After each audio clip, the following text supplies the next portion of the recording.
falar sobre cirurgia de cabeça e pescoço.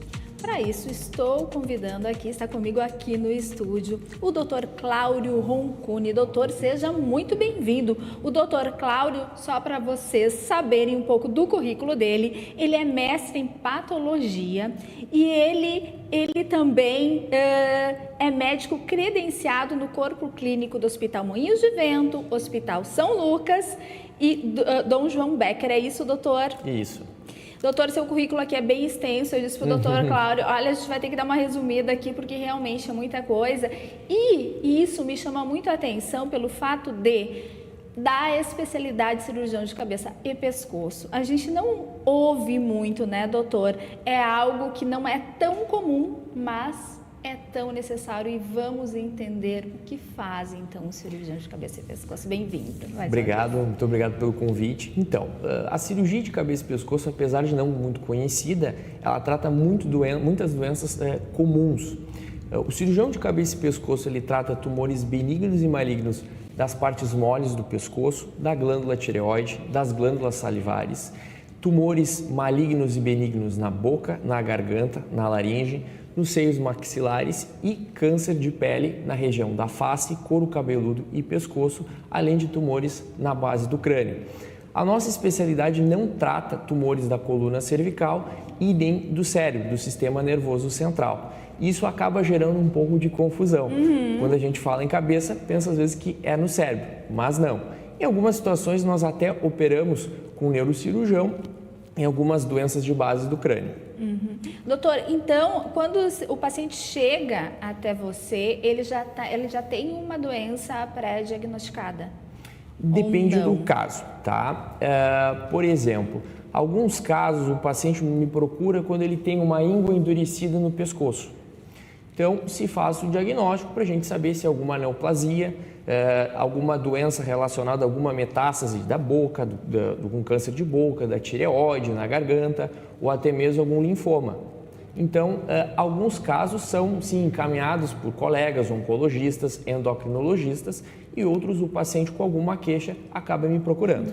Já vê que tem alguma coisa que não está dentro da normalidade, já chega até o consultório. Doutor, quais os tipos de procuras são as que mais acabam vendo no consultório? Bom, o câncer de boca ele é um câncer muito comum na população masculina. Se nós pegarmos todas as neoplasias, excluindo as neoplasias de pele não melanoma, o câncer de boca é o quinto câncer mais comum em homens. Então, acaba uma grande procura. O câncer de tireoide também é o quinto câncer mais comum em mulheres. Então, há uma demanda muito grande na cirurgia da tireoide, tá?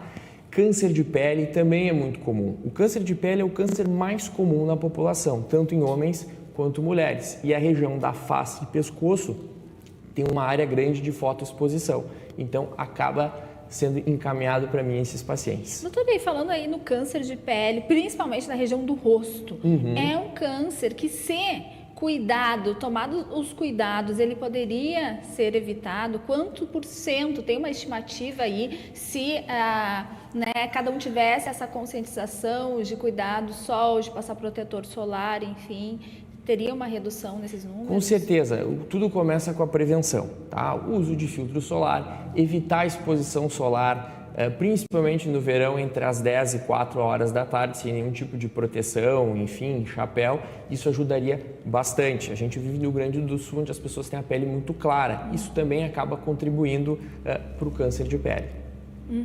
Em relação à tireoide, quais os cuidados também que pode se ter para evitar? Tem como fazer um acompanhamento antes para evitar aí fazer parte desse ranking que é terrível, quinto, né, câncer? Exatamente.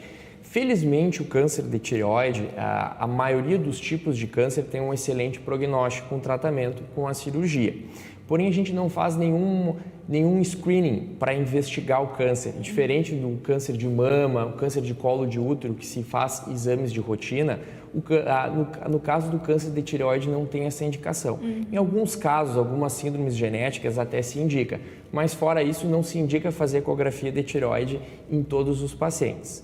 O câncer de tireoide acaba sendo diagnosticado ao acaso, quando o paciente palpa algum nódulo, um endurecimento no pescoço, ou então quando vai fazer algum exame de rotina, como uma ecografia das carótidas, faz o exame da carótida, acaba se percebendo que tem um nódulo ali e se investiga o nódulo através de uma ecografia específica da tireoide e uma punção do nódulo para fazer o diagnóstico.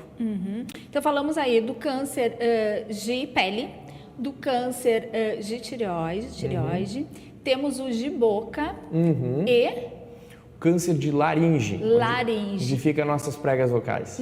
Esse câncer, ele tem alguma relação com água quente, com chimarrão? Pode ter ou não? O câncer de laringe, ele é muito relacionado ao tabagismo, tá? Tabagismo associado ao alcoolismo, certo? Mas lembrando que a laringe não fica só nas nossas pregas vocais, há outras estruturas. Consumo por exemplo, de líquidos em altas temperaturas de uma forma crônica pode sim causar uma alteração da mucosa, tanto da boca, da garganta e da laringe. Isso, com o passar dos anos, pode se transformar sim em um câncer. Ou seja, o chimarrão não causa câncer, mas a água quente consumida por muito tempo causando traumas na boca, na garganta e na laringe pode sim se transformar em um câncer. E sabemos que tem, adoradores do chimarrão, apreciadores que tomam chimarrão com água muito quente. Então é um alerta e um cuidado, doutor. Exatamente. Diminuir um pouquinho a temperatura. Já que o tabagismo é um dos grandes causadores, agora com essa onda aí, dos vapes, dos cigarros eletrônicos, há já algum diagnóstico em relação a isso? Bom, já temos alguns estudos, tá? Na parte pulmonar já está bem associado às alterações. Ainda na parte de cabeça e pescoço, que nós vamos pegar aí a boca, a garganta, a laringe, ainda nós não temos trabalhos concretos que provem que pode dar algum câncer. Mas, obviamente, por todas as alterações que o cigarro eletrônico faz, o ideal é sempre evitar e não consumi-lo. O senhor disse aí que o câncer da boca é o quinto no ranking aí, em homens, né? Isso. E também já me deu um spoiler aí que no mês de maio é o mês que se... De combate ao câncer do câncer de boca. Do câncer de boca. É o mês, então, voltado a isso, a conscientização. E prevenção, exatamente. E prevenção.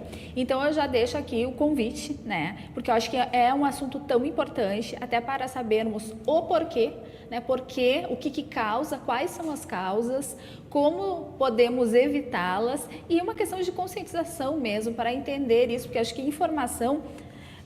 ela está muito disponível, mas o que falta em muitos casos é conscientização, Exatamente. É o entendimento realmente desses problemas. Dá para nos adiantar já, doutor, alguma coisa em relação ao câncer de boca? Com certeza. O câncer de boca, apesar de ser uma área tão sensível, qual a gente tem a ver com a nossa fonação, com a deglutição, ele é diagnosticado, na maioria das vezes, em casos mais avançados. É o que chama a atenção. Porque há um desconhecimento da população quanto ao câncer de boca e até mesmo dos profissionais de saúde, tanto médicos como dentistas. Então, isso é um grande alerta para a população. E então, o que a gente pode se sentir ou se perceber? Os sintomas. Os sintomas, o que a gente pode aí achar que está estranho e que tem que procurar um profissional? Exatamente. O câncer de boca, ele se manifesta com uma ferida muito parecida com uma afta, que passa 2 semanas, 15 dias e essa afta não diminui, ela tende a progredir de tamanho. Isso é um sinal de alerta, principalmente em pacientes que fumam. Mas lembrando que o câncer de boca ela é relacionado com outros fatores, como o alcoolismo, como próteses dentárias mal ajustadas que causam traumatismo na gengiva, o vírus HPV, são fatores bem comuns. E também outras causas como a obesidade também está associada ao tipo de câncer, tá? E também até os próprios raios solares podem causar câncer nos lábios também. E como eu também falei anteriormente, o consumo de líquidos muito quentes também causam trauma crônico e podem manifestar um câncer. Às vezes, hábitos do nosso dia a dia que a gente nem faz ideia que podem afetar a nossa saúde e causar uma doença tão grave quanto o câncer, né, doutor? Não, exatamente, ainda o câncer de boca em região como a língua, o palato, os lábios. Então, um câncer mais avançado, ele pode sim ser mutilador. Então, é muito importante o alerta. E falando aí, estávamos falando de tabagismo e também dos cigarros eletrônicos, só para lembrar, né, que os cigarros eletrônicos eles estão proibidos, né, pela Anvisa. Então, para deixar um registro aí, acho que é sempre importante a gente esclarecer, né, a população. Doutor Cláudio, eu quero lhe agradecer mais uma vez, muito obrigada pela participação. O convite está feito, retorna em maio, então, para falarmos mais sobre câncer de boca? Com certeza. Então, te esperaremos, certo? Muito obrigada. Tá ótimo. E o Inspire-se termina por aqui, mas eu espero você amanhã com muito mais, às 4h15 da tarde. Até lá!